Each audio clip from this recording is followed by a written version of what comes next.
Welcome back. Now, the Borno state government has begun the resettlement of IDPs in various camps in the state capital of Maiduguri.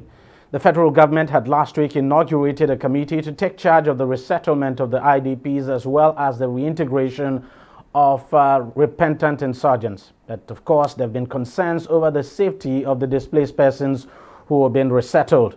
The governor has, however, allayed those fears, saying certain conditions must be met before resettlement can happen. Here's what the governor said. The requirements for resettlement are as follows. Location, security clearance by military commandant. First of all, we do use to receive clearance by military. We provide housing, either transition shelters, permanent or rented homes. Health facility appropriate for the population. Safe drinking, school, police station or police force, marketplace, traditional rulers resource center, civil defense officers, establishment of civil authorities, police officers, teachers, healthcare providers, nurses, midwives, community centers, solar electricity, places of worship, free access and movement, market relevant skills and livelihood plan for youth and women in particular. All these are conditions for return. We are very we are not mindful. So all these are factors that were considered before returning back people. Now, let's discuss this further. Now being joined on the program by Salawudeen Hashim, who is a security expert. He joins us via Zoom from Kaduna. Mr. Hashim, thank you very much for joining us on the program. You heard the governor, given the conditions that must be met before resettlement happens. So it's not as if these IDPs are just been removed from the camps and taken back to their communities now, but that certain conditions must be met. But of course, some people have expressed concerns especially about security. Even some of the IDPs themselves actually raised those concerns, but then they made it very clear that they actually want to go back. What's your take on this? I think those conditions are not sufficient, if you ask me. Yes, I have very great respect for Zulu and, of course, his giant stride in trying to contribute efficiently to improve the lives of internally displaced persons. But if you do a retrospect and you take into account communities that still pay levy up until now to bandits in different territories, and if you recall that even in the Northeast, there are still a number of communities that are still within the control of ISWAP. So I think if the governor is talking about those soft approach as a condition for return, I think it is just a little bit below expectation. Because if you put all of these things together, there are still not sufficient reasons to expose vulnerable citizens to harm. What are the adequate protection framework? It is not about provisions of health, schools, access to primary health care centers. But he did talk about military clearance as well, that of course the military would have to give the clearance before it happens. So if, for instance, if people are to be relocated to any particular community, the military has to give that clearance before it happens, to give the clearance that that area is safe and has been rid of insurgents before it happens. Then what is the response rate in the event of an attack?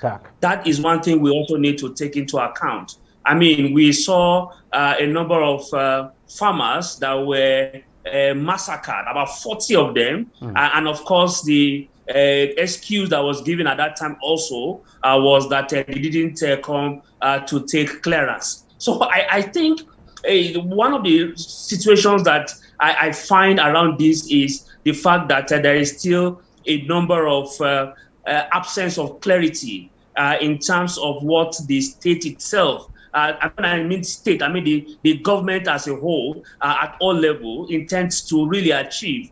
Because you cannot be attempting to resettle when you also know that there are also pockets of threats that might be coming in different angle. And of course, the fact that there are also recent reports that these guys are also regrouping and most of the sleeper cells are also activated. So if you are now using all of these clearance are not, even the military itself, if the military itself has adequate intelligence, most of their formations will not also be attacked. So how much more are you then exposing? I mean, we saw what happened in Bill recently. But what then when will one be of the the alternative? Because you can't continue to keep these people in these camps. Conditions in the camps are horrible. We've heard of stories, and we've actually seen some where conditions in the camps are very horrible. The people themselves are tired. They can hardly feed, and you know, resources doesn't come anymore. And before, of course, they used to get help from civil society organizations and aid agencies, but in recent times it's been horrible. And you just can't continue to keep these people. Some of them have been in those camps for 5-6 years, and they're just eager to return. Completely. I share that sentiment also, and of course, one thing that I also feel is that yes, the issue of resettlement should also be holistic. People have stayed in that in those camps for too long, and of course, they have overstretched resources. Of course, if you disaggregate the accountability around some of those resources, I mean, it is just a conversation for another day, because even the camps have become a complete tale of woes that you hear on a regular basis, where sex for food has become a regular campaign and issues where people are now have to incentivize those who manage the camps before you can actually get food in return. So, I mean, I don't want to get into all of that. I believe we can have that conversation dealt with some other day. But of course, yes, it is important to do a DDR, okay, to resettle, to demobilize. It is not holistic. You cannot resettle when you have not demobilized and disarmament has not completely taken place. There are still people wielding arms. There are still people that are going to consistently attack those communities. Even if the military says that these places are safe, and who holds them to account in the event that there is any form of compromise in the kinds of resettlement programming they are doing. So you don't take an aspect of resettlement and isolate it from the entire value chain of the DDR process. You must demobilize. You must do a disarmament before you resettle. How much more just taking a minute component of the entire program chain and then you are implementing without necessarily fulfilling the entire scope? I agree that there is already situations within the camps, but the lives of one citizen is worth much more. And before we expose that life to vulnerable harm, it is important that we do adequate and due diligence around it. We cannot continue to have an endless counter-insurgency strategy without necessarily putting framework for resettlement. But to be very honest, if you are taking and isolating resettlement out of the entire value chain, then I think there is a lot that still needs to be dealt with. The military still needs to clarify in terms of how well they have been able to do a lot of human intelligence gathering.